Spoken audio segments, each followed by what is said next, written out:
Drama के starting में हम यहाँ पर यूना को देखते हैं, जो कि धीरे धीरे यहाँ पर होश में आती है। और होश में आती अपने आप को मिरर में देखकर वो शॉक रह जाती है, बिकॉज अकॉर्डिंग टू यूना यहाँ पर वो कब की मर चुकी थी। तो आखिर अब वो कहाँ पर है? फिर हमें यहाँ पर फ्लैशबैक का सीन दिखाया जाता है, जहाँ पर यूना शैन फैमिली से बिलोंग किया करती थी। लेकिन अचानक से एक दिन शैन फैमिली की रियल डॉटर उनके घर वापस आ जाती है। जिस तरह से शैन फैमिली चाहती थी कि अब यूना भी अपने खुद के घर चली जाए, तो वो लोगों ने यूना की फैमिली को ढूंढना शुरू कर दिया। और फाइनली यहाँ पर उन्हें यूना की रियल फैमिली मिल गई थी, जिसके बाद उन्होंने यूना को जबरदस्ती अपनी खुद की फैमिली के पास भेज दिया था, जो कि बहुत ज़्यादा पुअर होती है। एंड यूना उनके साथ नहीं रहना चाहती थी, जिस चीज़ के लिए यहाँ पर वो अपनी जान भी देने के लिए रेडी थी। लेकिन तभी यहाँ पर शैन फैमिली ने उसे वापस से घर बुला लिया, बिकॉज उन्हें पता था अगर यूना खुदकुशी करती है तो फिर यहाँ पर उनके फैमिली रेपुटेशन पर ढेर सारे सवाल उठेंगे। इस तरह से वो लोगों ने डर के मारे उसे घर पर बुला लिया था। लेकिन उसके ठीक 1 मंथ बाद उन्होंने यहाँ पर एक किडनैपर को हायर किया था, जिसने आकर यहाँ पर यूना की जान ले ली थी, जिससे यहाँ पर शैन फैमिली का नाम भी खराब नहीं होगा। और यहाँ पे वो सिर्फ एक डॉटर के साथ रह सकती हैं। एंड हम यहाँ पर यूना को देखते हैं, जो कि जोर से चिल्ला रही थी कि आखिर यहाँ पर वो कैसी मुसीबत में फंस चुकी है। इतनी यहाँ पर उसकी रियल मम्मा चाहती है। अनाज जी यहाँ पर आकर उससे कहते कि देखो, मुझे पता है कि तुम्हें यहाँ पर शैन फैमिली में वापस जाना है, और इसलिए हम यहाँ पर तुम्हें रोकने भी नहीं वाले हैं। यूना यहाँ पर कहती थी कि नहीं मॉम, मैं उस फैमिली में वापस नहीं जाना चाहती हूँ। और आंटी यहाँ पर उसे हक करते हुए रोने लग जाती है, बिकॉज तब से लेकर अब तक उन्होंने फर्स्ट टाइम यहाँ पर यूना के मुंह से मॉम वाला शब्द सुना था। तभी यहाँ पर यूना को समझ आता है कि आखिर उसने कितनी सारी गलतियाँ की है। उसने यहाँ पर अपनी मम्मा को निगलेक्ट किया, जिस तरह से उसकी मम्मा डिप्रेशन में चली गई थी एंड उनकी डेथ हो गई थी। वही दूसरे यहाँ पर यूना के 3 भाई होते हैं, जहाँ पर पहला भाई का एक्सीडेंट हुआ था और उस वजह से वो डिसेबल पर्सन बन गया था। वही दूसरा भाई जो था उसे लोग यहाँ पर अक्सर बुले किया करते थे। और तीसरे भाई का तो एकदम रियल हार्ट ब्रेक हुआ था, जहाँ पर उसका तो लव से भरोसा उठ ही चुका है। इतने में वहां पर उसका थर्ड ब्रदर ली आ जाता है, जो आते ही यहाँ पर यूना को अपनी मम्मा से दूर करता है एंड कहता है कि तुम भी उसी फैमिली में जाना चाहती हो ना, ठीक है, मैं अभी जाकर यहाँ पर तुम्हें उस फैमिली वालों के पास छोड़ कर आ जाता हूँ। और वैसे जबरदस्ती लेकर जाने लगता है। तब यहाँ पर आंटी ली को रोकने लगती है एंड कहती कि यूना अब उस घर पर नहीं जाना चाहती है। ली कहने लग जाता है कि बस मामा, जरूर यहाँ पर इस लड़की की कोई नई चाल होगी, हमें इसकी बातों में बिल्कुल ही नहीं आना चाहिए। यूना कहती कि पहली बात, मुझे बार बार यहाँ पर शैन फैमिली की बेटी बुलाना बंद करो, मैं उनकी रियल बेटी नहीं हूँ, और ऐसे भी अब से मैं सिर्फ यहीं पर रहना चाहती हूँ। ये बात सुनकर ली हैरान होता है एंड आंटी खुश। यूना यहाँ पर आंटी को कुक करने के लिए बोलती है, ये कहती है कि मैंने कभी आपके हाथों का खाना अच्छे से टेस्ट किया ही नहीं है, और आंटी खुशी खुश चली जाती है कुकिंग करने के लिए। बाद में यहाँ पर ली चला जाता है यूना को स्कूल ड्रॉप करने के लिए। उस समय यहाँ पर यूना खुशी खुशी जा रही थी अपनी एक न्यू स्टार्ट के लिए, और यहाँ पर उसे उसकी क्लासमेट्स मिल जाती है, जो मिलते ही यहाँ पर उसका मजाक उड़ाने लगती है। एंड यहाँ पर वो लोग यूना को एक सब्स्टिट्यूट बुला रही थी शैन फैमिली की बेटी के लिए। यूना को यहाँ पर पता था कि ये सब कुछ वो लोग यहाँ पर जानबूझकर कर रहे हैं, बट वो ने कहती कोई बात नहीं, मुझे एटलीस्ट यहाँ पे मेरे रियल पेरेंट्स से मिले, न कि तुम्हारी तरह जो कि अभी भी किसी मिस्ट्रेस के साथ में रह रहे हो। ये सुनते ही यहाँ पर से क्लासमेट्स का गुस्सा आ जाता है, और वही दूसरा यहाँ पर होती है डेजी, जो कि शन फैमिली की रियल डॉटर थी। यहाँ पर वह आ जाती है ऐसे कि जैसे वो यूना की बहुत केयर करती हो। वो आकर यहाँ पर यूना से कहने लगती कि अरे तुम ठीक तो हो ना, मैंने सुना कि कल तुमने यहाँ पर अपने आप की जान देने की कोशिश की थी, बिकॉज तुम यहाँ पर शन फैमिली में वापस जाना चाहती हो। ये बात सुनते ही यहाँ पर सभी के सभी क्लासमेट्स यूना को जज करने लग जाते कि आखिर ये लड़की कितनी गिरी हुई है, उस अमीर फैमिली में जाने के लिए ये तो कुछ भी कर सकती है। एंड यूना को पता था कि एक रियलिटी है जिसे वो नहीं बदल सकती। तो फिर यहाँ पर वो रेजी से कहने लगती है कि ये सारी बातें छोड़ो, ये जो तुमने ड्रेस फिलहाल पहनी है वो तुम्हें फेंक कर आ गई थी। इतनी अमीर फैमिली में जाने के बाद भी लगता है यहाँ पे मेरे एक्स पेरेंट्स ने तुम्हें कपड़े दिलाए नहीं है, वही कपड़े उठाकर बस दे दिए। और ये ब्रॉच तुमने कितना गलत पहना है, इसे यहाँ पर नहीं पहनते, यहाँ पर पहनते। देखो मैं तुम्हें अभी बता रही हूँ, माना कि तुम 10 सालों से यहाँ पर एकदम स्लम एरिया में रहती आ रही थी, लेकिन अब तुम यहाँ पर एक रिच फैमिली में जा चुकी हो, इसलिए तुम्हें यहाँ पर कुछ ना समझे तो मुझे पूछ लेना। ऐसे में तुम्हें इतनी अमीरों की आदत कहाँ होगी, और तुम्हें कहाँ ही कोई चीज पता होगी। एंड यूना यहाँ पर उसकी बेइज्जती करते हुए वहां से चली जाती है, जहाँ पर डीजे को गुस्सा आता है कि आखिर उसे मैं 10 साल वाली स्लम लाइफ के बारे में कैसे पता है। और वो गुस्से में उस ब्रश को निकाल कर फेंक देती है। दूर से यहाँ पर क्लास डिसमिस हो जाती है जहाँ पर सभी लोग जाने लगते हैं। एंड डेज़ी यहाँ पर अपने बैग में अपना कीमती नेकलेस ढूंढ रही थी जो कि उसे कहीं पर भी नहीं मिल रहा था। और यहाँ पर बाद में उसकी फ्रेंड आकर उसकी हेल्प करने लग जाती है जहाँ पर उसे भी वो नेकलेस नहीं मिलता। फिर उसे याद आता है कि एक लेक्चर में सभी के सभी लोग बाहर गए थे, बस यूना ही यहाँ पर क्लास के अंदर थी। तो वो यहाँ पर यूना के ऊपर डाउट करने लगती है और उसे वो नेकलेस निकाल कर देने के लिए कहती है। डेज़ी बोलती कि माना कि तुम्हें यहाँ पे मेरी चीज़ें पसंद है, लेकिन तुम मांग लो, इस तरीके से चुराओ मत, ये बहुत बुरी आदत है। यूना यहाँ पर हंसने लगती है, कहती है कि तुम्हारे पास क्या प्रूफ है कि वो तुम्हारा घुमा हुआ टूटा हुआ नेकलेस मेरे पास में है। डेज़ी की फ्रेंड यहाँ पर यूना को वार्निंग दे रही थी कि देखो, सीधे सीधे उस नेकलेस को निकाल कर यहाँ पर डेज़ी को वापस कर दो, और अगर नहीं करोगी तो हम यहाँ पर जाकर टीचर को सारी बातें बता देंगे। यूना बोलते कि अभी तक तुम टीचर को बताना चाहती हो, आखिर हम कोई बच्चे नहीं है जो कि जाकर टीचर से कंप्लेन करे, ये एक सीरियस मैटर है, हमें तो यहाँ पर पुलिस को कॉल करना चाहिए। और ये सुनते यहाँ पर डेज़ी घबरा जाती है, कहते कि नहीं, ये तो बस नेकलेस की बात है, इसमें पुलिस को बुलाने वाली क्या जरूरत है, तुम चाहो तो यहाँ पर उस नेकलेस को रख सकती हो। यूना कहती कि नहीं, मैंने यहाँ पर पुलिस को ऑलरेडी रिपोर्ट कर दी है, जहाँ पर होते ही पुलिस आकर मामले के बारे में जांच पड़ताल शुरू कर देती है। तब यहाँ पर डेज़ी उनसे कहती कि जरूरत नहीं है, ऐसे भी यहाँ पर यूना मेरे पेरेंट्स की अडॉप्टिव बेटी है और हम ऐसे एक फैमिली जैसी है, तो फिर मैं यहाँ पर कोई चीज़ माइंड नहीं करती हूँ, हम आपस में यहाँ पर चीज़ों को सॉर्ट कर लेंगे, आप चाहे तो यहाँ से जा सकते हैं।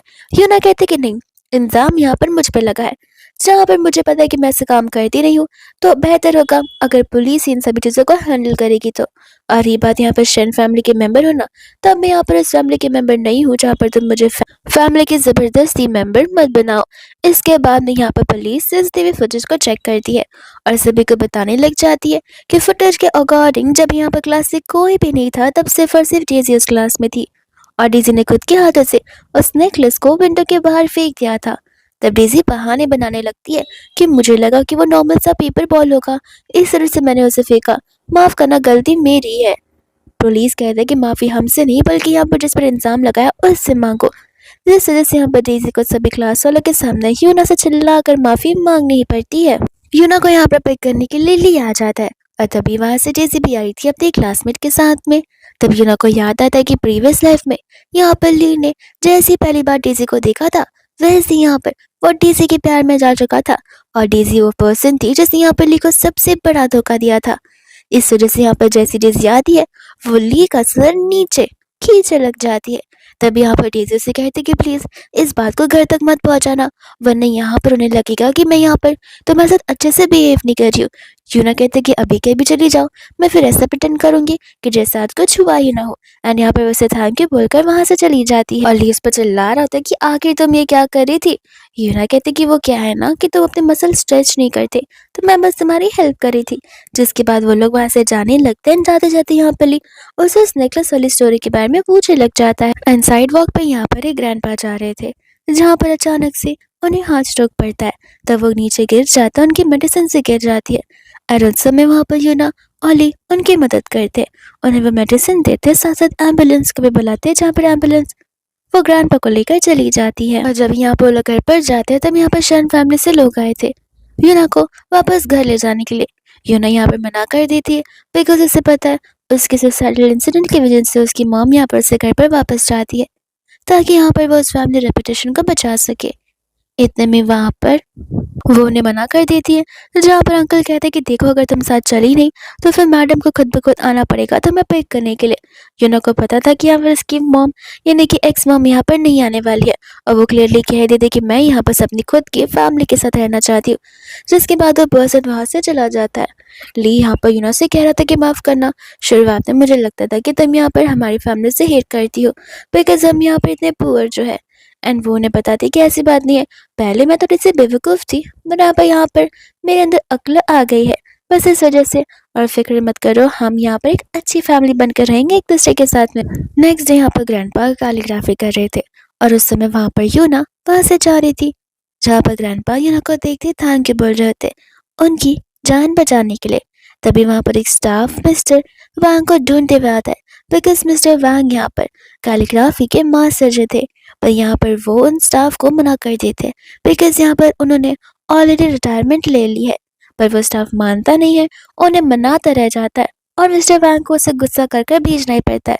इसी बीच यहाँ पर यूना अपना नाम लिख रही होती है, जिसे देखकर तो यहाँ पर मिस्टर वैंग बहुत इम्प्रेस हो गए थे एंड वापस यहाँ पर वो यूना को कुछ लिखने के लिए कहते हैं, जहाँ पर यूना की इन स्किल्स को देखकर वो बहुत इम्प्रेस होते हैं एंड यूना को अपने साथ एक कंपटीशन में चलने के लिए कहते हैं।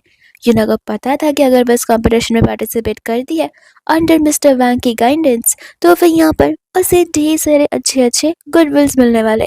इस वजह से वो रेडी हो जाती है वहाँ पार्टिसिपेट करने के लिए, जिसके बाद यहाँ पर यूना जाकर प्रैक्टिस करना शुरू कर देती है।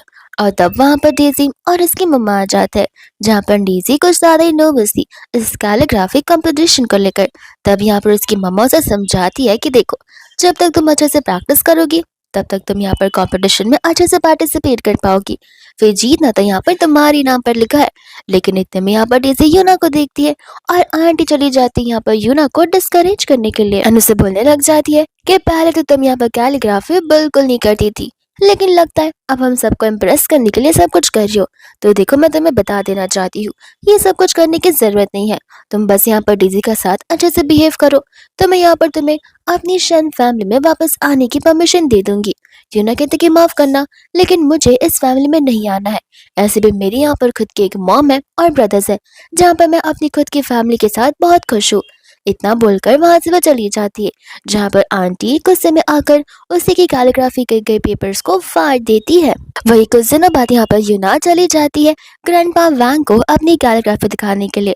अब वो बता रही थी कुछ न्यू वर्ड्स है जो कि मैंने यहाँ पर प्रैक्टिस किए हैं एंड एज यूजुअल ग्रैंडपा यहाँ पर उसकी न्यू न्यू स्टाइल से बहुत ज्यादा ही खुश थे और उसे ढेर सारा अप्रिसिएशन दे रहे होते हैं, ये बताते हुए कि देखना, मुझे यहाँ पर तुम पर 110% बिलीव है कि कंपटीशन में कोई भी यहाँ पर तुम्हें टक्कर दे ही नहीं सकता है। जिसके बाद यहाँ पर फाइनली कंपटीशन वाला दिन आ जाता है एंड ग्रैंडपा वैंग यूना दोनों साथ में कंपटीशन के लिए निकल पड़ते हैं। तब वहाँ के स्टाफ सभी के सभी मिस्टर वैंग को बड़े ही प्यार से और अच्छे से ग्रीट कर रहे थे। मिस्टर वैंग कहते कि मैं यहाँ पर इस कंपटीशन को जज करने नहीं आया हूँ, बल्कि अपने स्टूडेंट को लेकर आया हूँ ताकि वो यहाँ पर पार्टिसिपेट कर सके। इतने में यहाँ पर यूना का ध्यान चला जाता है ली पर, जो कि वहाँ पर बॉक्सेस उठाने के काम कर रहा था। वो ग्रैंडपा वैंग से कहते कि आप अंदर जाइए, ऐसे भी कंपटीशन को शुरू होने में थोड़ा वक्त है एंड मैं यहाँ पर थोड़े काम निपटा कर आती हूँ। ग्रैंडपा वैंग के जाने के बाद वो अपने ब्रदर ली के पास चली जाती है। ली से पूछता है कि तुम यहाँ क्या कर रही हो। यूना कहते कि पता चल जाएगा, लेकिन मुझे पता है तुम यहाँ पर पार्ट टाइम जॉब कर रहे हो और ये बात तुमने मम्मा से छुपा कर रखी है, तो फिर मैं यहाँ पर तुम्हारी मदद करूंगी और तुम मुझे ना नहीं बोल सकते हो। ली कहता है कि देखो, ये मेरा काम है, मैं कर लूंगा, तुम बस आराम से यहाँ पर खड़ी रहो। यूना मना करते हुए उसकी हेल्प करने लग जाती है एंड तब हम यहाँ पर देखते हैं डेजी को और उसकी मॉम को, जहाँ पर वापस से आंटी डेजी को मोटिवेट कर रही थी, साथ साथ उसे ये भी बता रही होती कि इस कंपटीशन में मिस्टर वैंग आने वाले हैं, तो ध्यान रहे सब कुछ परफेक्टली होना चाहिए।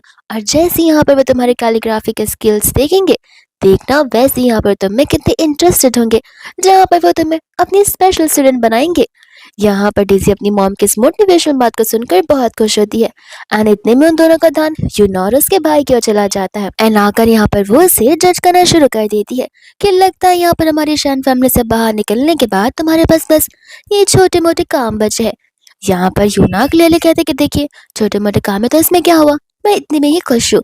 लेकिन आंटी यहाँ पर उसकी मम्मा को भी क्रिटिसाइज करना शुरू कर देती है कि मैंने सुना कि तुम्हारी मम्मा एक नॉर्मल सी नानी है, न जाने यहाँ पर तुम्हारा परिवार कैसी लाइफ जी रहा है और तुम मेरी फैमिली में रह चुकी हो, इससे मुझे तुम्हारे लिए बहुत बुरा लग रहा है। तो एक काम करो, इस कार्ड में 10,000 है, इसे अभी के लिए रख लो और अगर ज्यादा महंगी जॉब चाहिए रहेगी तो मेरे घर आ जाना, हाउस कीपिंग वाले स्टाफ कम पड़ रहे हैं। इतने में यहाँ पर लिया आ जाता है, जो कि यहाँ पर उन पैसों से एक्सेप्ट करने से मना कर देता है। ये कहते हैं कि माना यूना आपके घर रही है, बट अब फिलहाल यहाँ पर वो हमारे घर है एंड हम यहाँ पर यूना को सभी चीजें प्रोवाइड करेंगे, आपको उसकी चिंता करने की जरूरत नहीं है। जिसकी वजह से यहाँ पर आंटी गुस्से में चली जाती है डेजी को लेकर। ली यहाँ पर यूना से माफी मांगता है कि उसने यहाँ पर यूना को वो पैसे एक्सेप्ट करने नहीं दिए और साथ ही साथ यहाँ पर वो उसे अपने साइड से पैसे दे रहा होता है। यूना कहते कि अरे, अगर तुम भी मना करते तो उसके पहले मैं ही मना कर देती, बिकॉज ऐसे भी मैं यहाँ पे किसी और फैमिली के पैसे को क्या करूँ।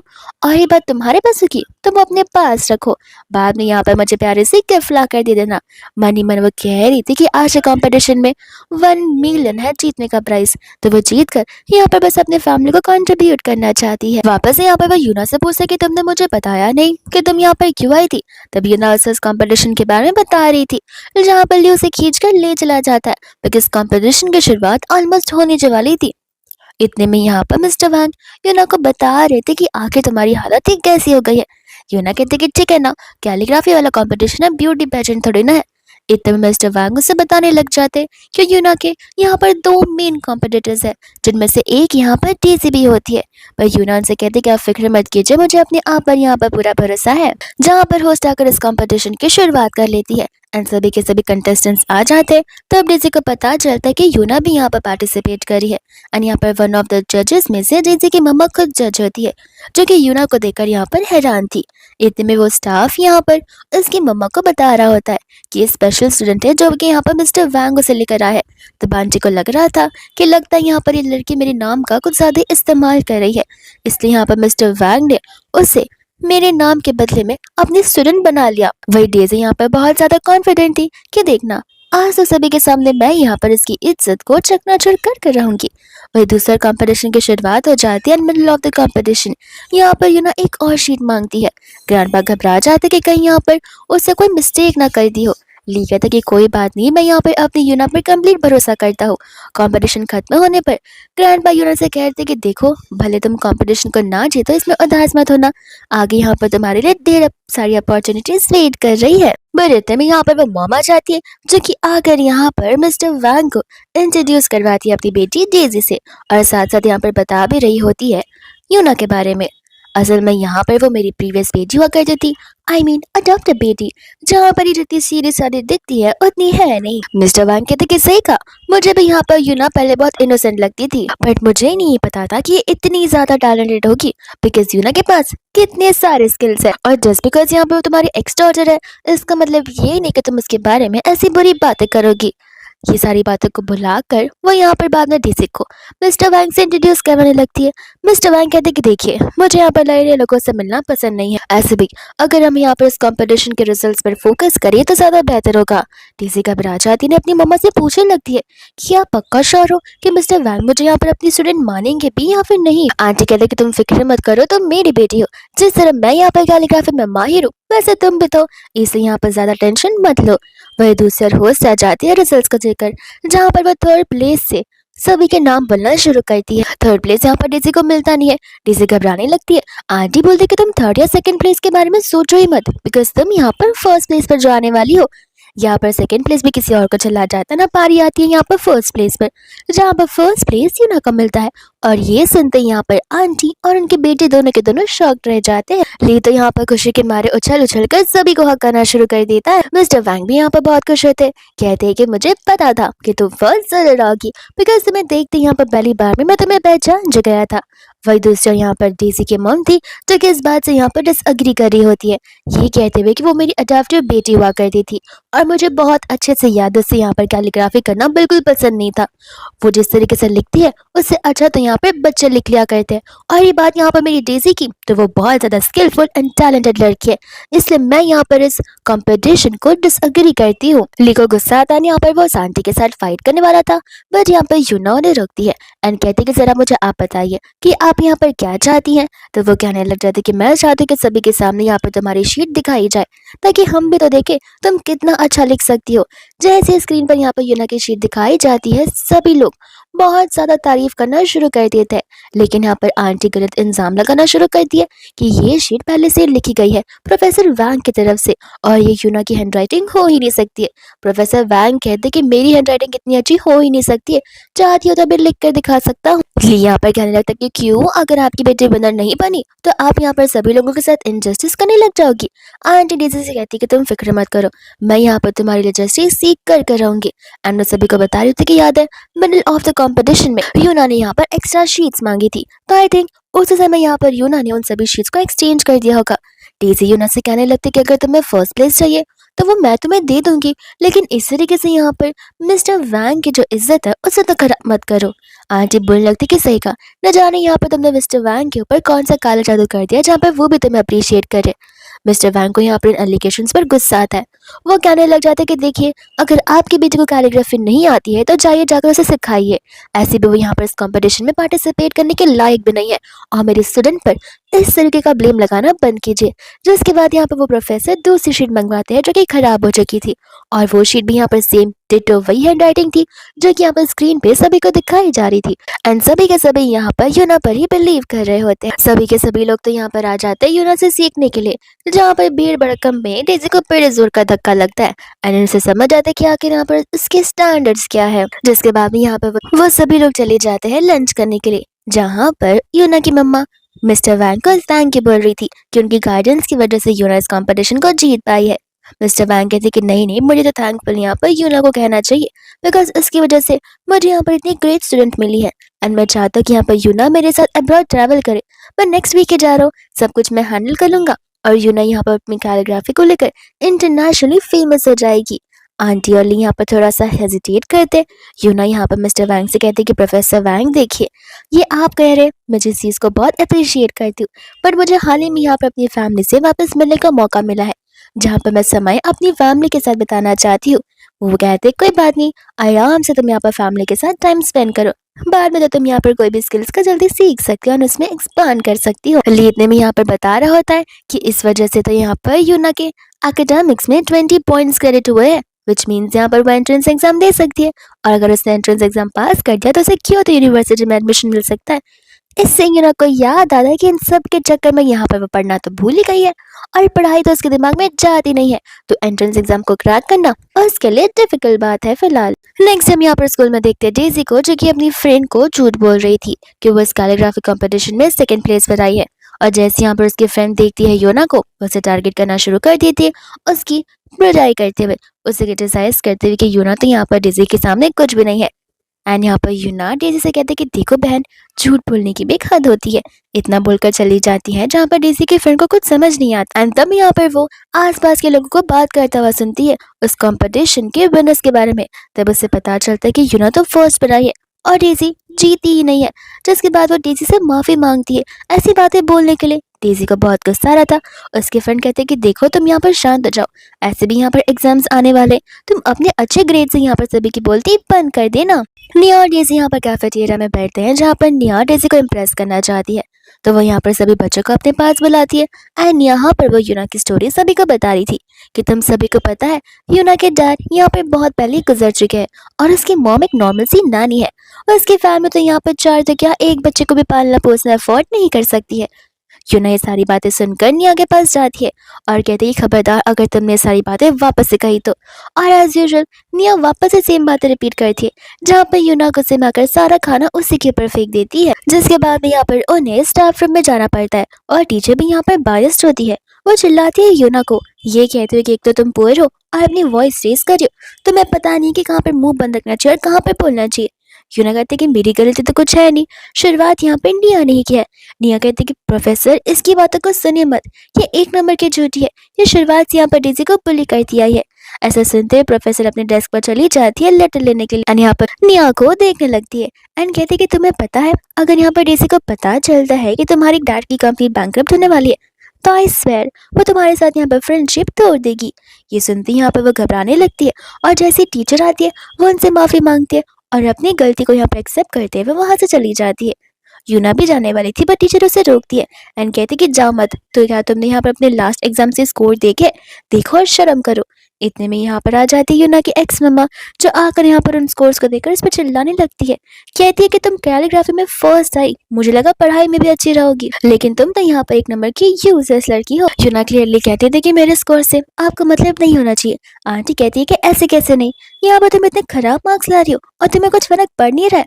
यूना बोलती कि देखिए आप मेरी फैमिली के कोई मेंबर नहीं हो, आप मेरी एक्स मॉम हो, तो आप अपनी बेटी की फिक्र कीजिए, मेरी नहीं। इतने में यहाँ पर टीचर उस पर चिल्लाती है कि अगर नेक्स्ट टाइम तुम यहाँ पर टॉप 20 में नहीं आई तो ध्यान रखना अपना सामान पैक कर कर स्कूल से निकल जाना। यूना कहती कि फिक्र मत कीजिए, मैं टॉप 20 तो क्या इस बार टॉप 10 में आकर बताऊंगी और अपने आप को प्रूव करके रहूंगी। ऐसा बोलकर वो जाने लगती है, यहाँ पर आंटी से रोकती है। यूना कहती कि देखिए आप मेरी मम्मा नहीं है और आप मुझसे बात क्या ही करना चाहती हैं। तब आंटी कह रही थी कि देखो मैं चाहती हूँ कि तुम यहाँ पर एक बार फिर से मेरे घर पर आ जाओ। तुम कैलीग्राफी कंपटीशन में जीती हो, इसलिए मैं ये तुम्हें अपॉर्चुनिटी दे रही हूँ। ऐसे भी हमारे घर की सारी चीजें टॉप 1 पर है। तुम यहाँ पे मेरी सेकंड बेटी बन सकती हो। यूना को पता था कि आंटी ये सब कुछ यहाँ पर जानबूझकर कर रही है, बिकॉज वो आंटी कैलीग्राफी में अच्छी है, पर उनकी बेटी डेजी नहीं, जो कि यूना बहुत अच्छी है। तो वो यूना का यहाँ पर बिजनेस पर्पज के लिए यूज करना चाहती है। यूना कहती कि मुझे यहाँ पर वापस से अडॉप्ट करने से पहले यहाँ पर अपनी खुद की बेटी से पूछ कर देखिए। जहाँ पर पीछे खड़ी डेजी अपनी मम्मा की सारी बातें सुन लेती है और अपने आप को यहाँ पर वर्थलेस यूजलेस मांगने लगती है। यूना क्लास में बैठकर पढ़ रही होती है, जहाँ पर डेजी की फ्रेंड्स उसे प्रवोक करना शुरू करी थी, उसकी बुराई करी थी, उसे बुली करी थी। यूना बोलते कि अगर तुम सब यहाँ पर बैठे रहोगी मेरे सर पर, तो मैं पढ़ाई कैसे करूंगी। डेजी बोलती कि ऐसी बातें मत करो, हम तो बस यहाँ पे तुम्हारे लिए फिक्र करते, बिकॉज हमें नहीं पता ना कि तुम कब यहाँ पर स्कूल से धक्के मारकर बाहर निकाल दी जाओ। यूना से कहते कि फिक्र मत करो, मैं यहाँ पर अपना देख लूंगी, तुम अगर अपने मार्क्स को देख लो तो ज्यादा बेहतर होगा। इतने में वहां पर जी आ जाता है, और जी वो पर्सन रहता है जिसके डैड यहाँ पर फाइनेंशियल ग्रुप में टॉप 1 पर आते हैं और हमेशा से एक बहुत ही बड़े स्टॉक ब्रोकर रह चुके हैं। तब यहाँ पर जी यूना को कंपटीशन के लेकर बैठ दे रहा था कि अगर यहाँ पर वो हारी तो फिर उसे यहाँ पर पूरा क्लासरूम क्लीन करना होगा, और अगर जी हारा तो फिर वो भी वही करेगा जो कि यूना उसे करने के लिए बोलेगी। यूना भी यहाँ पर इस बेट को एक्सेप्ट कर लेती है। यहाँ पर तो वो बेचारी रात रात भर बैठ कर घर पे अपने पढ़ रही थी, जहाँ पर उसके दिमाग में आधी से ज्यादा चीजें समझ नहीं आ रही थी, और यूना को समझ नहीं आ रहा था कि आखिर वो कल के एग्जाम में टॉप 20 में तो क्या टॉप 40 में भी आ भी पाएगी या फिर नहीं। इतने में यहाँ पर लिया जाता है, जो कि आंसर शीट को देखकर उसे कह रहा था कि सचमुच तुम मेरी बहन हो ना, क्योंकि मेरी बहन इतनी डम कैसे हो सकती है। फिर यूना को याद आता है कि उसका भाई तो यहाँ पर टॉपर रह चुका है, एंड यहाँ पर बड़े प्यार से अपने भाई ली को अपनी मदद करने के लिए कहती है, जहाँ पर ली भी उसे मदद करने के लिए रेडी हो जाता है, और पूरी रात यहाँ पर वो उसे पढ़ाता रहता है। जिसके बाद में यहाँ पर नेक्स्ट डे एग्जाम की शुरुआत हो जाती है। सभी लोग अपने पेपर्स को लिख रहे थे, एंड डेजी यहाँ पर यूना को देखकर शॉक थी कि आखिर वो यहाँ पर इतने सीरियसली एग्जाम कैसे दे पा रही है। एंड हम यहाँ पर देखते हैं जी को, जो कि सो रहा होता है। इतने में यहाँ पर एग्जाम खत्म हो जाती है, एंड विद इन आवर्स यहाँ पर रिजल्ट भी अनाउंस हो जाते हैं, जहाँ पर बताया जाता है कि डेजी यहाँ पर लास्ट टाइम से थोड़ा ज्यादा अच्छा स्कोर की है। तब निया यहाँ पर यूना के स्कोर पूछ रही थी। प्रोफेसर बता रहे थे कि यूना तो यहाँ पर टॉप 10 में, और ये सुनते यहाँ पर सभी के होश उड़ जाते। इनफैक्ट जी भी यहाँ पर लड़ने लग जाते कि ये चीज पॉसिबल है ही नहीं, हो सकता है कि यहाँ पर यूना ने कॉपी किया होगा। प्रोफेसर उसे चौक फेंक कर मारते, कहते हैं कि तुम तो सो रहे थे, ये पेपर मैंने खुद से यहाँ पर चेक किया है, और यूना ने जिस भी फॉर्मूला से सम को सॉल्व किया है वो सभी के सभी बहुत यूनिक है और वो कॉपी नहीं किए जा सकते हैं। प्रोफेसर के जाने के बाद जी गुस्से में यूना के पास आता है। यूना कहते हैं कि मेरे पास नहीं, वहाँ पर उस डस्टबिन के पास जाओ, क्लीनिंग का सामान पड़ा होगा, क्लास को क्लीन करना शुरू कर दो। जब यहाँ पर यूना स्कूल से जा रही थी, तब वहाँ पर जी अपने फ्रेंड्स के साथ में आ जाते हैं। निया डेजी से कहते कि अब देखना कि यहाँ पर जी कैसे यूना को सबक सिखाता है, लेकिन यहाँ पर जी के साथ साथ उसके सभी फ्रेंड्स यूना के पैर पड़ने लग जाते हैं कि प्लीज प्लीज तुम हमें यहाँ पर ट्यूटरिंग दो, बिकॉज हम भी यहाँ पर तुम्हारे जैसा अच्छा स्कोर करना चाहते। इन सभी चीजों को देखकर निया और डेजी हैरान होकर उनके पास जाते, एंड यहाँ पर डेजी जैसे कहते कि देखो इस चीज के लिए यहाँ पर उसके पैर पड़ने की जरूरत नहीं है, मैं हूं ना, मैं यहाँ पर तुम्हें सिखा दूंगी। जी बोलता जरूरत नहीं है। डेजी बोलते कि अरे देखो तुम्हारे पास अच्छी अपॉर्चुनिटी है, ऐसे भी तुम मुझे पसंद करते हो, तो ये अच्छा टाइम है जहाँ पर तुम मुझसे क्लोज हो सकते हो। जी हंसने लगते हैं, कहते कि तुम्हें और मैं पसंद करता हूँ, क्या तुम यहाँ पर सुबह सुबह शिट खा कर आई हो जो शिट बोले जा रही हो, और इनफैक्ट यहाँ पर तुम वो लड़की हो जिससे मैं यहाँ पर सबसे ज्यादा हेट करता हूँ, क्योंकि तुम बहुत विशियस हो, और तुम्हारी प्रॉब्लम ये है कि तुम्हें लगता है कि तुम यहाँ पर सभी लड़कियों से ज्यादा ब्यूटीफुल हो, जो कि तुम बिल्कुल नहीं हो। इन बेइज्जतियों को सुनते हुए डिजी रोते हुए चली जाती है, जहाँ पर निया भी उसके पीछे पीछे चली जाती है। यूना कहती कोई बात नहीं, मैं यहाँ पर तुम्हें सारे सीक्रेट्स बता दूंगी। तो सभी यहाँ पर सिर्फ थैंक यू बोलने लगते हैं। यहाँ पर जाते जाते शाम हो जाती है, और यहाँ पर चांद यूना से टकरा जाता है, जहाँ पर चांद अपनी अच्छी हालत में नहीं था, और वो यहाँ पर यूना को बताता है कि कोई तो मुझे मारना चाहता है। तो वो उसे यहाँ पर कचरों के यहाँ पर पूरा का पूरा हाइड कर रख देती है, लेकिन फिर भी वो गुंडे उसी तरफ बढ़ रहे थे। तो जैसे यहाँ पर वो क्लासमेट्स को देखती है, वो जोर जोर से बातें करना शुरू कर देती है, एज इफ यहाँ पर वो झगड़ा कर रही हो। इतने में यहाँ पर निया चली जाती है उसका मुंह बंद करने के लिए, बिकॉज यहाँ पर यूना उसके फैमिली की बैन करप्सी के बारे में जो बोलने वाली थी। उन गुंडों को लगता है कि शायद से यहाँ पर चांद इस जगह नहीं छुप सकता, बिकॉज यहाँ पर ऑलरेडी लोग हैं, वो किसी शांत जगह जाकर छुपा होगा। तो वो लोग वहां से चले जाते हैं, और तो यहाँ पर वो बाद में से कहते हैं कि देखो चली जाओ, वरना मैं बहुत कुछ बोल दूंगी। जहाँ पर मुंह बंद करते हुए निया वहां से चली जाती है, लेकिन जैसे यहाँ पर यूना उस पर्सन को ढूंढना शुरू करती है, वो पर्सन भी वहाँ से जा चुका था। जैसे यहाँ पर यूना जाती है, हम यहाँ पर एक असिस्टेंट को देखते हैं जो कि यूना को मिस्टर चान से मिलने के लिए कहता है। यूना यहाँ पर उसे देखती है, पहचान जाती है एंड कहती है कि अब तुम्हारी इंजरी कैसी है। एंड यहाँ पर वो उसे थैंक यू बोल रहा था कल रात को यहाँ पर उसकी जान बचाने के लिए। जिसके बाद में यहाँ पर यूना से कहती है कि कोई बात नहीं, वो तो मेरा फर्ज था, लेकिन तुम गायब कहाँ हो गए थे। चान बोलता है कि देखो, इसके अंदर यहाँ पर 65 मिलियन है, ये मैं तुम्हें मेरी जान बचाने के बदले में दे रहा हूँ, और ये मेरा नंबर कार्ड है, जहाँ पर जब भी कोई डिफिकल्टी तुम्हें आन पड़े तब तुम यहाँ पर मुझे कॉल कर सकती हो। जैसे यहाँ पर वो नेम कार्ड देखती है, वो समझ जाती है कि ये तो चांदलू है जो कि यहाँ पर क्योतो ग्रुप का प्रेसिडेंट है। और फिर उसे पास्ट लाइफ की बातें याद आ रही थी कि किस तरीके से यहाँ पर प्लेन क्रैश में उसकी डेथ हो गई थी। वो उसे कहता कि क्यों, क्या तुम मुझे जानती हो। यूना कहती कि नहीं, बस यहाँ पर मेरा एक क्लासमेट है जो कि तुम्हारे बारे में बात करता है। ऐसा बोलते हुए चली जाती है एंड जाने से पहले यहाँ पर उससे कहते कि मुझे पता है 5 दिनों बाद यहाँ पर तुम्हारा बर्थडे है, तो मैं एडवांस में तुम्हें हैप्पी बर्थडे विश करना चाहती हूँ, और गिफ्ट मैं तुम्हें अभी दे रही हूँ। इन 2-3 दिनों में फ्लाइट से ट्रेवल करना अवॉइड करो तो तुम्हारे लिए बेटर पड़ेगा। और बस इतना बोलकर यहाँ से वो चली जाती है। इतने में यहाँ पर यूना को पता चलता है कि उसके भाई पर इल्जाम लगाया जा रहा है पेपर्स को चोरी करने के लिए। तो वो चली जाती है जहाँ पर सभी लोग ली को चिल्ला रहे होते। ली सभी को बिलीव दिलाने की कोशिश करवाता है कि मैंने यहाँ पर पेपर्स यानी कि क्वेश्चन पेपर्स को लीक नहीं किया है, और ना ही मुझे यहाँ पर उनके बारे में कुछ पता है। यूना आकर यहाँ पर अपने भाई की साइड ले रही थी, पर उनमें से कोई भी यहाँ पर उसके ऊपर बिलीव करने के लिए रेडी नहीं था। यूना कहती कि ठीक है, अगर मैं फिजिकली इस बात को प्रूव कर दूँ तो फिर आपको बातें माननी पड़ेगी। जिसके बाद में वहाँ पर वो लैपटॉप में कुछ कॉन्फ़िगरेशंस करने लग जाती है। यहाँ पर वो लोग यूना से पूछते कि आखिर वो क्या कर रही है, तो वो बताती कि क्यों, ये स्टाफ रूम है एंड यहाँ पर सीसीटीवी तो रहता ही है, तो फिर उस फुटेज को कवर कर रही हूँ। तब तो यहाँ पर वो मोटू आदमी डरने लग जाता है। हम यहाँ पर देखते हैं चांद को, जहाँ पर उसका असिस्टेंट आ जाता है उसे पिक करने के लिए, बिकॉज वो लोग यहाँ पर अपने बिजनेस ट्रिप पर निकल जा रहे हैं। लेकिन यहाँ पर चांद को यूना की कही हुई बात याद आ रही थी, तो वो अपने इस ट्रिप को कैंसिल कर पोस्टपोन कर देता है एंड यहाँ पर अपनी दूसरी मीटिंग के लिए निकल पड़ता है। एंड जब यहाँ पर वो ऑन द वे था, तब असिस्टेंट को यहाँ पर कॉल आ गया था एयरलाइन से, जहाँ पर वो लोग कंफर्मेशन के लिए कॉल कर रहे थे कि यहाँ पर मिस्टर चांद फ्लाइट में थे या फिर नहीं, क्योंकि यहाँ पर वो फ्लाइट क्रैश हो चुकी है। ये बात जानते यहाँ पर चांद को बहुत हैरानी होती है और उसे समझ नहीं आता कि क्या यही रीजन था कि यूना ने यहाँ पर उसे फ्लाइट में जाने से मना किया था, और अगर हाँ तो फिर यूना को ये सारी बातें कैसे पता। और यहाँ पर वो असिस्टेंट से कहता है कि यूना जहाँ भी हो मुझे उससे फिलहाल मिलना है। इतने में हम यहाँ पर देखते हैं यूना को, जो कि सीसीटीवी का फुटेज रिकवर कर लेती है, और इसके अंदर वो मोटू आदमी फंस जाता है, जहाँ पर उसी ने सभी डेटास को चुराए हुए थे और सभी के सामने यहाँ पर वो माफी मांग रहा था। बट यहाँ पर यूना पुलिस को बुलाने की बात करी थी, तब यहाँ पर वो अपनी पैसों का अगर दिखाते हुए उन्हें नीचा दिखाना शुरू कर देता है। लेकिन जैसे यहाँ पर छान आता है, उसके तो पूरे मुंह ही बंद हो जाते हैं, बिकॉज यहाँ पर छान यूना को थैंक यू बोल रहा था उसकी लाइफ सेव करने के लिए। यहाँ पर असिस्टेंट पुलिस को बुलाता है, यहाँ पर इस मोटू के आदमी को अरेस्ट करवा देता है। वही दूसरे यहाँ पर वो लोग यूना को गिफ्ट भी देते, जहाँ पर ली यूना के ऊपर बहुत प्राउड भी फील कर रहा था। एंड छान यहाँ पर यूना को नेक्स्ट डे अपनी कंपनी में बुलाता है इस काम को लेकर, ताकि यहाँ पर वो उसे एक अपॉर्चुनिटी दे सके अपनी कंपनी में। जिसके बाद में यहाँ पर वो नेक्स्ट डे चली जाती है चांद की कंपनी में, और वही सेम कंपनी में हम यहाँ पर डेजी और उसकी मम्मा को देखते हैं, फिर जहाँ पर उसकी मम्मा डेजी को एज ऑलवेज मोटिवेट कर रही थी। लेकिन जैसे यहाँ पर वो लोग देखते हैं यूना को, वैसे यहाँ पर वो चिढ़ जाते हैं। आंटी तो यहाँ पर यूना को क्रिटिसाइज करना बंद करती नहीं है, वो कहने लग जाते कि लगता है यहाँ पर ये स्टाफ क्लीनिंग का काम करने के लाई होगी, वरना उसे इतनी बड़ी कंपनी में कौन इंटर्नशिप देगा या काम पर रखेगा। ऐसा बोलते हुए यहाँ पर उसे ढकेल देती है, पर इतने में वहाँ पर छान आकर यूना को संभाल लेता है। एंड छान यहाँ पर उन्हें बदतमीजी के लिए चिल्ला रहा होता है। आंटी कहती कि फैमिली मैटर है, इसके बीच में पड़ो मत। छान यहाँ से यूना को लेकर जाता है, स्टाफ को ऑर्डर्स देता है, जिसके बाद यहाँ पर स्टाफ आंटी को और डीजी को कंपनी से बाहर निकाल रही थी।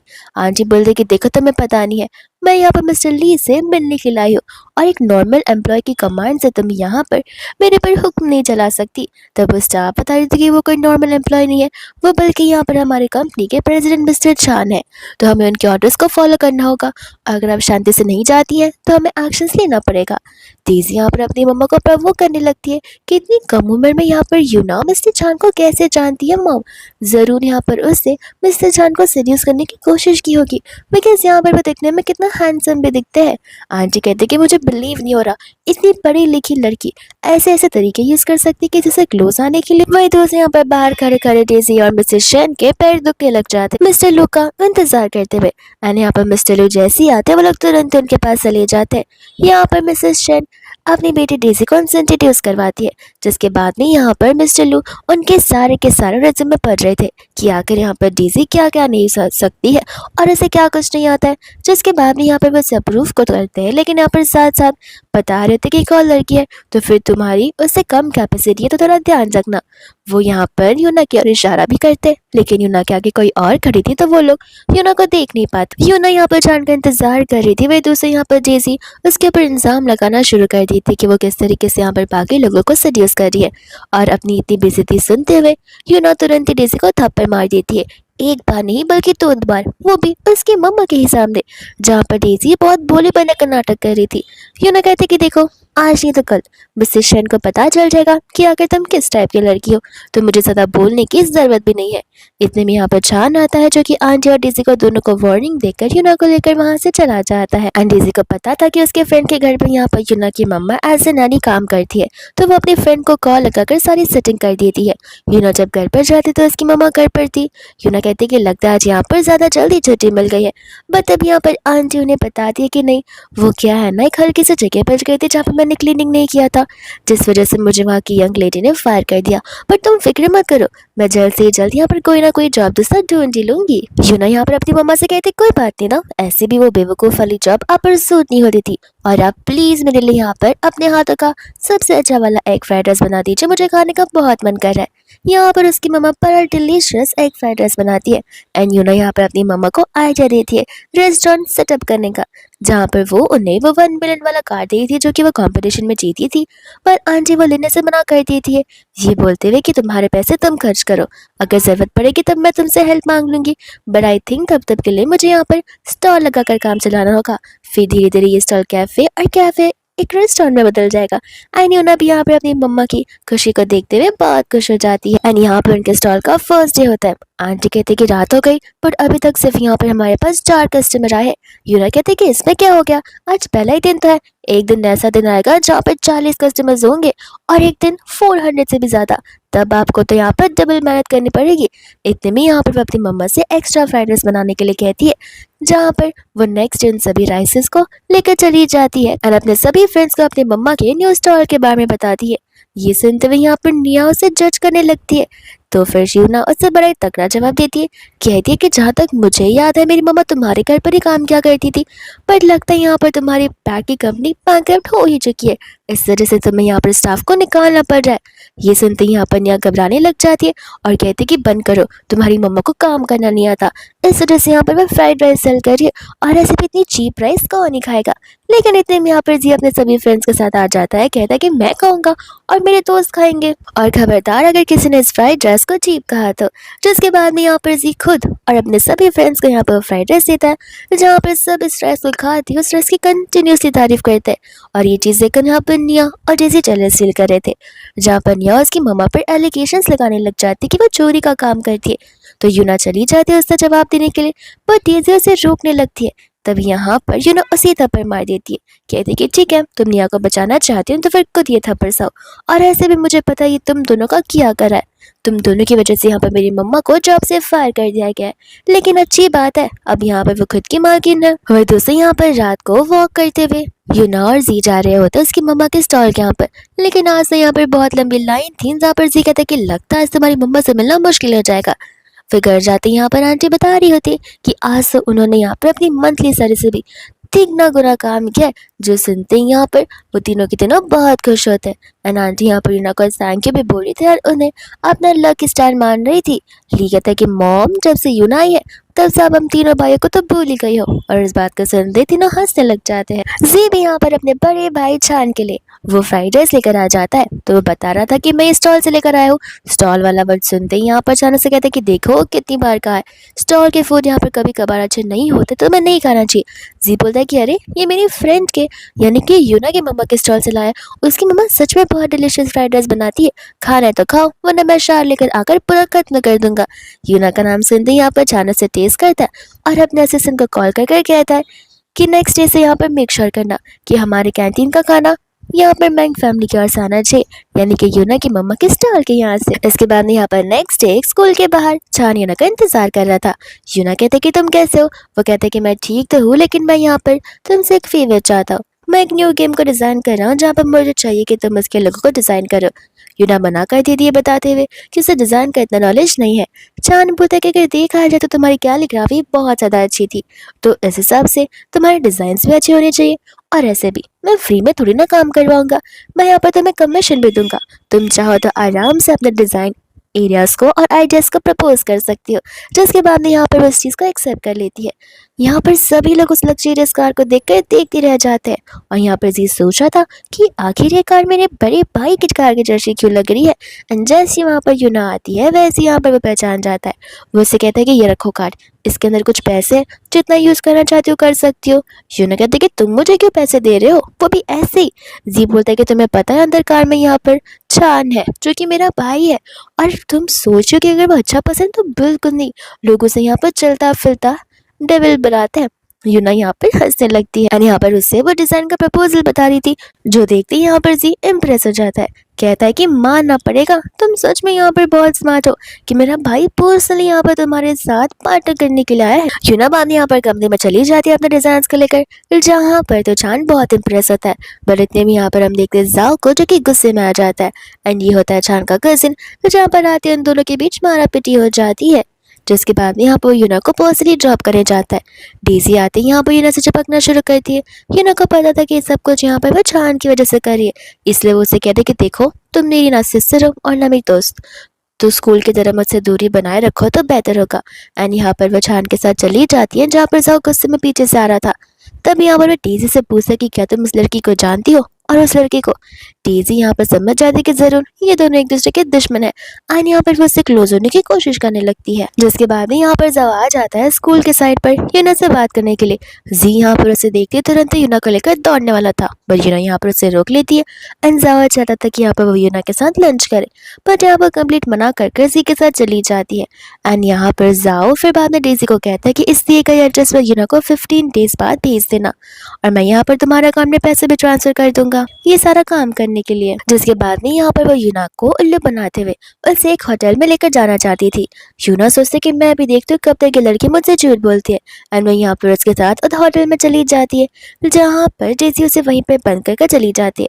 यूना यहाँ पर कॉल लगा लेती है तुरंत ही चांद को एंड बता रही थी कि आते वक्त मैंने यहाँ पर तुम्हें देखा था, तुम इसी होटल में हो।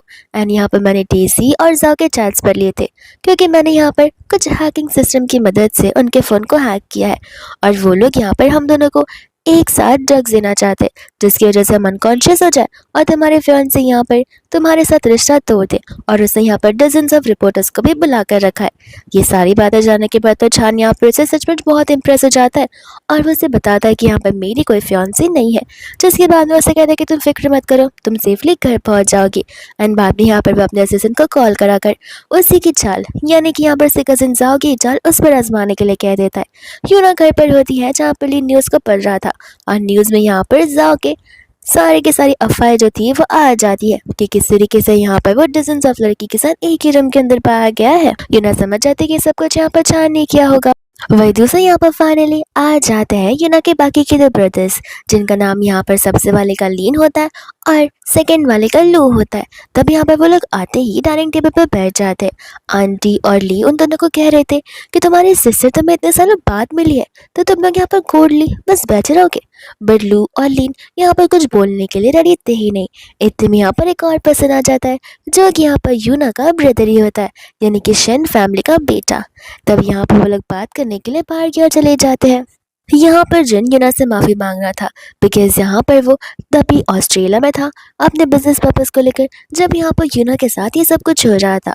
वही दूसरे में यहाँ पर देखते लीन कॉर्लू को, जो कि अपनी मम्मा को और अपने सबसे छोटे भाई को समझा रहे थे कि हमें यूना के ऊपर इतना इजीली ट्रस्ट नहीं करना चाहिए, बिकॉज यहाँ पर वो लड़की ट्रस्टेबल नहीं है।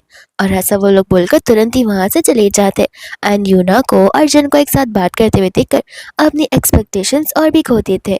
वही दूसरा यूना जिनको समझा रही थी कि अब यहाँ पर वो शेन फैमिली का हिस्सा नहीं है, इससे यहाँ पर वो उस फैमिली में वापस नहीं जाना चाहती, बिकॉज यहाँ पर वो अपनी खुद की फैमिली के साथ बहुत खुश है, और जिनको भी यहाँ पर अपनी फैमिली और अपने न्यू सिस्टर को एक्सेप्ट कर लेना चाहिए।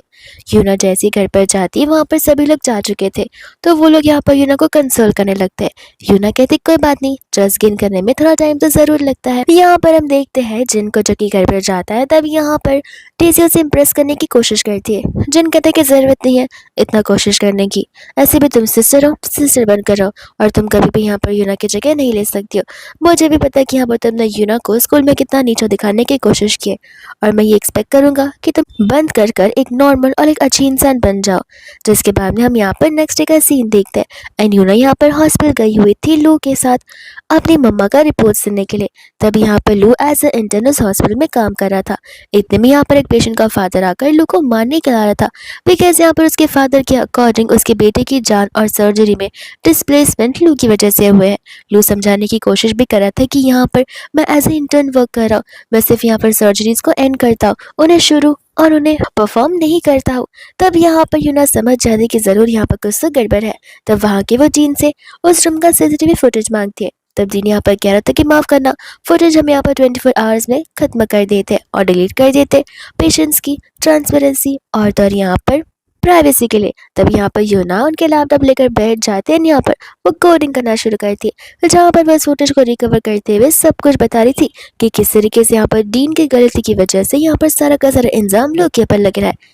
उस समय वहाँ पर जिन भी था जो कि सिक्योरिटी गार्ड्स को बुलाता है, एंड यहाँ पर उस डीन को पुलिस के हवाले करने के लिए बोल देता है। बाद में यहाँ पर लू यूना से माफी मांग रहा था और कह रहा था कि देखो, मुझे यहाँ पे लगता था कि शायद तुम कभी नहीं बदल सकती, पर तुम सचमुच बदल सकती हो। यूना कहते कि बदल सकती हो क्या होता है, मैं तो ऑलरेडी बदल गई हूँ, लेकिन कोई बात नहीं, मैं यहाँ पर आपका ट्रस्ट जीत कर रहूंगी। लियो उन दोनों को साथ में लेकर सोचते कि तुम दोनों क्या कर रहे हो, और यूना मुझे तुम्हें यहाँ पर स्कूल ड्रॉप भी करने जाना है। तब यहाँ पर लू कहते कि बस अब से काम मेरा होगा। आइले चिल्लाने लग जाता कि सारा काम मेरा है, तुम आकर यहाँ पर मेरी पोजीशन को नहीं छीन सकते हो। जहाँ पर यूना और लू हंसते हुए चले जाते हैं। वही दूसरे यहाँ पर जिन और द डेज़ी के बीच में घर पर झगड़ा हो जाता है, जहाँ पर आंटी आकर उनके झगड़े को सॉल्व करती है। बट यहाँ पर जिन सारी की सारी डेज़ी की पोल खोल कर रख देता है कि किस तरीके से यहाँ पर डेज़ी की वजह से यूना स्कूल में सफ़र कर रही है, और अभी तक यहाँ पर यूना ने क्या कुछ नहीं सहा सिर्फ और सिर्फ डेज़ी की वजह से। वही दूसरी यहाँ पर डेज़ी अपनी मम्मा से ढेर सारे पैसे मांगने लग जाती है, वो भी इन मिलियंस। आंटी के पूछने पर यहाँ पर वो उन्हें बताती नहीं है, कहते कि मैं तो आपकी बेटी हूँ ना, आप मुझे भरोसा कर सकते हो। जहाँ पर आंटी उसे मिलियंस में पैसे देने के लिए रेडी हो जाती है। नेक्स्ट डे जाकर यहाँ पर वो ली से बात करने की कोशिश करती है ताकि वो ली को सड्यूस कर सके, बट ली तो यहाँ पर उसे भाव देता ही नहीं है, उसे इग्नोर करते हुए वहां से चला जाता है। हम यहाँ पर देखते हैं डेज़ी को जो कि यहाँ पर गुस्से में आकर कॉल लगा लेती है जाओ को, और साथ ही साथ यहाँ पर एक किडनैपर को भी। इतने में हम यहाँ पर यूना को देखते हैं जो कि चली जाती है चांद से मिलने के लिए, एंड यहाँ पर वो चांद को वो प्लेन वाले इवेंट के बारे में फाइनली बता ही देती है। पर जैसे यूना को याद आता है कि अभी भी यहाँ पर चांद की जान खतरे में है और उन्हें यहाँ पर उस पर्सन का पता लगाना है जो कि उसकी जान के पीछे पड़ा हुआ है। तभी यहाँ पर वो दोनों एक साथ में डेज़ी और जाओ को देखते, पर चांद यहाँ पर उन्हें कम्प्लीटली इग्नोर कर देता है। चांद और यूना चले जाते हैं यहाँ पर ग्रैंडपा से मिलने के लिए, जहाँ पर जाओ तो डेज़ी को लेकर आ गया था। इतने में यहाँ पर आंटी अपने बेटे के टूटे हुए पैर देखकर सारा इंजाम चांद के ऊपर लगा रही होती है। तब यहाँ पर चांद ग्रैंडपा को उस दिन की सारी सच्चाई बता रहा था, जिसके बाद में आंटी यहाँ पर विक्टिम कार्ड प्ले करना शुरू कर देती है। ग्रैंडपा कहते कि फिक्र मत करो, ये दोनों हमारे सेम घर के बेटे हैं, हम अपने रेपुटेशन को इतना जल्दी डाउन होने देने नहीं दे सकते। इतने में यहाँ पर बड़ी चालाकी से यूना उसके हेयर के सैंपल्स ले लेती है जेने टेस्ट करवाने के लिए। इतने में यहाँ पर हमें पता चलता है कि डेज़ी यहाँ पर जाओ के साथ जानबूझ कर आई है अपनी प्रेगनेंसी को फेक करते हुए, ताकि यहाँ पर वो जाओ को सारी की सारी कंपनी एक्वायर करने के लिए हेल्प कर सके। ग्रैंडपा यहाँ पर अलग से स्पेशली छान कर बुलाते हैं और उससे बता रहे थे कि नाइट्स वाली कंपनी और मेरी जितनी भी चीज़ें वो सब कुछ यहाँ पर तुम्हारे हवाले होने वाली है। ये बातें जाकर यहाँ पर वो यूना को बताता है, एंड यूना यहाँ पर उसे डेज़ी की फेक प्रेगनेंसी के बारे में बता रही होती है। चांद कहता है कोई बात नहीं, ग्रैंडपा के पास इनफ ब्रेन्स हैं जहाँ पर उन्हें पता है कि भले ही वो प्रेग्नेंट हो या ना हो, इससे उन्हें कुछ फर्क पड़ता ही नहीं है, बल्कि कंपनी यहाँ पर किस पर्सन के हाथ में जा रही है वो बहुत इंपॉर्टेंट है। और बाद में यहाँ पर डेज़ी और जाओ चले जाते हैं ग्रैंडपा को कन्विंस करने के लिए। ग्रैंडपा को यहाँ पर अच्छे से पता होता है कि जाओ यहाँ पर किस चीज़ के पीछे पड़ा हुआ है। तब ग्रैंडपा यहाँ पर उसे उस बात को लेकर कन्फ्रंट करने लगता है, एंड तब यहाँ पर यूना आकर डेज़ी की फेक प्रेगनेंसी के बारे में बता रही थी।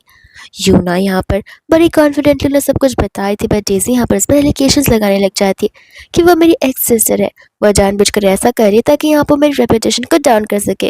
ग्रैंडपा कहते कोई बात नहीं, रिपोर्ट मैं यहाँ पर खुद निकलवा लूंगा, लेकिन जाओ यहाँ पर तुम इस कंपनी को डिजर्व करते ही नहीं हो, बिकॉज़ तुम यहाँ पर सिर्फ पैसों के भूखे हो, ना कि यहाँ पर कंपनी को आगे बढ़ाना चाहते हो और लोगों की मदद करना चाहते हो। वही नेक्स्ट डे यहाँ पर ग्रैंडपा ने एक इंपॉर्टेंट मीटिंग को बैठाई थी फैमिली मेंबर्स के बीच में। तभी यहाँ पर जाओ जो था डेज़ी को कोई तो पेपर्स पास करता है और उसे छुपाने के लिए कह देता है।